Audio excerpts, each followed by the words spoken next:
PM Narendra Modi सोमवार मंगलवार यानी 8 और 9 जुलाई को रूस दौरे पर रहेंगे। इस दौरान वो रूस के राष्ट्रपति व्लादिमीर पुतिन से मुलाकात करेंगे। मोदी के पीएम बनने के बाद से पुतिन के साथ उनकी 16वीं मुलाकात होगी, लेकिन साल 2022 में रूस यूक्रेन युद्ध शुरू होने के बाद से ये उनकी पहली मुलाकात होगी। रूस इस युद्ध के बाद से कई तरह के प्रतिबंध झेल रहा है। ये प्रतिबंध खासकर पश्चिमी देशों द्वारा लगाया गया है। पीएम मोदी पिछली बार सितंबर 2019 में व्लादिवोस्तोक में पूर्वी आर्थिक मंच के बैठक के लिए रूस गए थे। इसके बाद पुतिन दिसंबर 2021 में वार्षिक द्विपक्षीय शिखर सम्मेलन के लिए भारत आए थे। अब पूरी दुनिया की नजरें इन दोनों नेताओं की मुलाकात पर टिकी हुई है। तो आइए जानते हैं इस रिपोर्ट में पीएम मोदी और व्लादिमीर पुतिन की मुलाकात के क्या है मायने और भारत को रूस से क्या क्या उम्मीदें हैं। रूस के दौरे से पीएम मोदी क्या संदेश देना चाहते हैं। पीएम मोदी ने तीसरी बार पीएम पद की शपथ लेने के बाद पहली बार द्विपक्षीय दौरे के लिए रूस को चुना है। यह पहली बार होगा जब भारत का कोई प्रधानमंत्री शपथ के बाद पड़ोसी देश के दौरे पर ना जाकर रूस गया है। इससे पहले पीएम मोदी ने 2014-2019 में भूटान, श्रीलंका और मालदीव के दौरे पर जाकर इस परंपरा को जारी रखा था। लेकिन तीसरी बार देश के पीएम बनने के बाद अब वो रूस के दौरे पर जा रहे हैं। हालांकि वे पिछले महीने इटली गए थे, लेकिन वहां G7 नेताओं की बहुपक्षीय बैठक में शामिल होने पहुंचे थे। पीएम मोदी के दौरे से यह साफ हो गया है कि भले ही वेस्ट के देश रूस का विरोध करें, लेकिन भारत रूस के साथ अपने संबंध खराब नहीं करेगा। दिल्ली ने इस फैसले से साफ संदेश देने की कोशिश किया है कि हमारी विदेश नीति दुनिया के किसी भी देश के प्रभाव में नहीं आने वाली है। मोदी पुतिन की ये मुलाकात उस समय होगी जब उत्तरी अंटार्कटिक संधि संगठन यानी नाटो के 32 देशों के नेता 9 से 11 जुलाई को वाशिंगटन डीसी में रूस विरोधी सैन्य गठबंधन के 75 साल पूरे होने के बाद जश्न मनाने के लिए एकत्र होंगे। अटूट है भारत रूस के रिश्ते। यह पहली बार नहीं है जब भारत पश्चिमी देशों के रूस विरोध के बाद भी अपने रिश्ते अच्छे रखे हैं। साल 1950 से 1960 के दशक में जब पश्चिमी देशों को भारत और रूस के बीच रिश्तों में जलन थी, तब भी भारत अपने स्वतंत्र विदेश नीति को लेकर मजबूती से रूस के साथ खड़ा दिखा था। और अब भी जब रूस यूक्रेन की वजह से पश्चिमी देश रूस पर बैन लगा रहे हैं, तो भारत अपने स्वतंत्र विदेश नीति के साथ आगे बढ़ रहा है। विदेश नीति के जानकारों का मानना है कि भारत का यह रुख नया नहीं है, लेकिन अब उसके कहने का अंदाज आक्रामक हो गया है। यही वजह है कि यूक्रेन संकट में भी भारत और रूस के बीच कोई आंच नहीं आई है। 2 साल पहले जब पीएम मोदी और रूसी राष्ट्रपति व्लादिमीर पुतिन के बीच मुलाकात हुई, तब दोनों नेताओं ने कहा था कि रूस और भारत की दोस्ती अटूट है। भारत और रूस को हर संकट पर साथ खड़े देखा जा सकता है। हालांकि पिछले कुछ सालों में भारत ने बहुध्रुवीय दुनिया में अपने रिश्तों में विविधता लाई है। भारत रूस संबंध कुछ क्षेत्रों में स्थिर हो गए हैं और अन्य में कमजोर पड़ गए हैं। रूस भारत के बीच रक्षा अब तक की रणनीतिक साझेदारी का सबसे मजबूत स्तंभ है, जिसमें परमाणु और आंतरिक सहयोग भी महत्वपूर्ण स्थान रखता है। रक्षा डील को लेकर भारत रूस के रिश्ते हुए हैं मजबूत। कोल्ड वॉर के दशक के दौरान से यूएसएसआर भारत के लिए रक्षा उपकरणों का मुख्य आपूर्तिकर्ता रहा है और अब भी भारत के रक्षा उपकरणों का 60 से 70% हिस्सा रूसी और सोवियत मुल्क के देश ही पूर्ति करते हैं। इसके साथ साथ रक्षा सहयोग खरीदना, बेचना, रिसर्च और डेवलपमेंट, सह विकास और संयुक्त उत्पाद से जुड़ाव हो गया है। भारत और रूस ने S-400 ट्रायम्फ सतह से हवा में मार करने वाली मिसाइल प्रणाली, MiG-29 लड़ाकू विमान और कामो हेलीकॉप्टर की आपूर्ति और T-90 टैंक, Su-30 MKI लड़ाकू विमान, AK-203 असॉल्ट राइफल और ब्राह्मोस सुपरसोनिक क्रूज मिसाइल के लाइसेंस प्राप्त उत्पाद के लिए समझौते पर हस्ताक्षर किए हैं।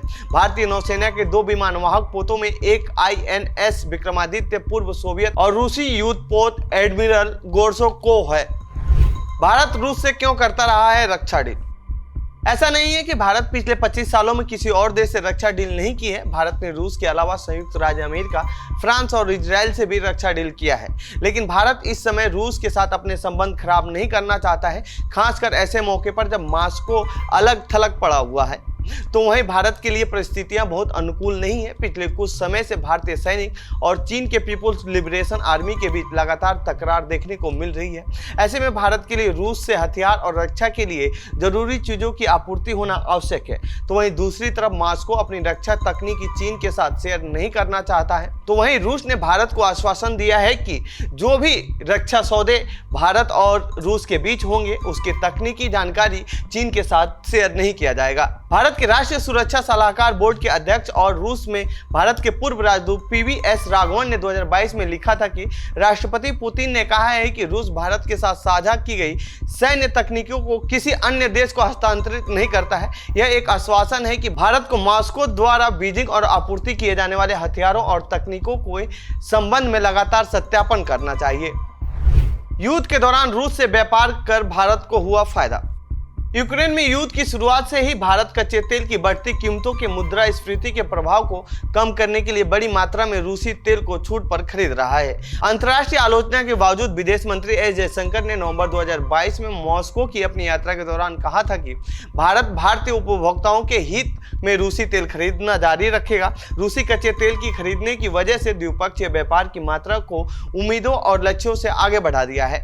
युद्ध से पहले 2025 तक द्विपक्षीय व्यापार लक्ष्य $30 बिलियन निर्धारित किया गया था। हालांकि वाणिज्य विभाग के आंकड़ों के अनुसार वित्त वर्ष 2023-2024 में भारत रूस के बीच का व्यापार $65.70 बिलियन के सर्वकालिक उच्च स्तर पर पहुंच गया है। व्यापार संतुलन काफी हद तक रूस के पक्ष में था और भारत के $61.44 बिलियन के आयात में ज्यादातर रूसी तेल और पेट्रोलियम उत्पाद, उर्वरक, खनिज संसाधन, कीमती पत्थर और धातुएं और वनस्पति तेल शामिल थे।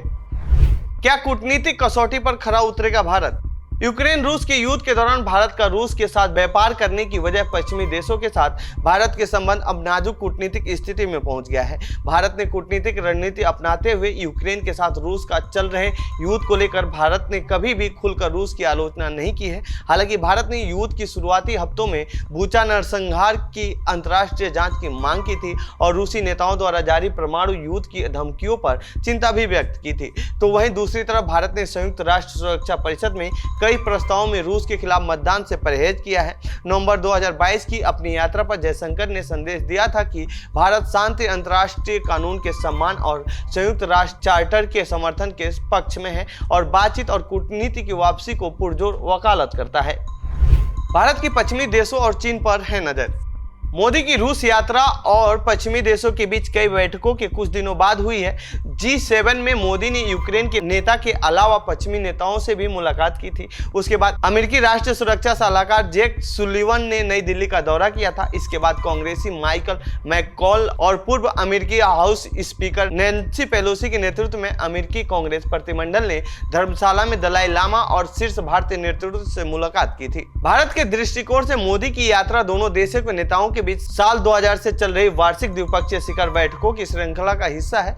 रणनीतिक साझेदारी में सर्वोच्च संस्थागत संवाद तंत्र 21 शिखर सम्मेलन अब तक भारत और रूस में हो चुके हैं। ऐसा नहीं है कि पीएम मोदी का ये रूस दौरा अचानक से हो गया है। साल 2021 दिसंबर में अपने आखिरी शिखर सम्मेलन के बाद से मोदी और पुतिन ने द्विपक्षीय सहयोग पर प्रगति की समीक्षा करने और आपसी हितों के क्षेत्रीय और वैश्विक मुद्दों पर विचार का आदान प्रदान करने के लिए कम से कम 10 टेलीफोन वार्ताएं की हैं। रूस में भारतीयों की मौजूदगी संबंधों में एक परेशानी का सबब रही है, जिनके बारे में माना जाता है कि उन्हें यूक्रेन में युद्ध में शामिल होने के लिए गुमराह किया गया था। इस दौरान 4 भारतीय मारे गए और 10 वापस आ गए, लेकिन माना जाता है कि अन्य 40 अभी भी रूस में हैं। नई दिल्ली ने उन्हें जल्द से जल्द रिहा करने के लिए कहा है और मोदी की यात्रा के दौरान इस मुद्दे पर चर्चा होने की उम्मीद है। तो ये थी पीएम मोदी के रूस दौरे से जुड़ी हमारी रिपोर्ट। आपको कैसी लगी ये रिपोर्ट कमेंट बॉक्स में बताएं। साथ ही इस पूरे मामले पर आप क्या कहना चाहते हैं कमेंट बॉक्स में लिखें। बाकी देश दुनिया खबरों के लिए बने रहिए जनसत्ता के साथ। धन्यवाद।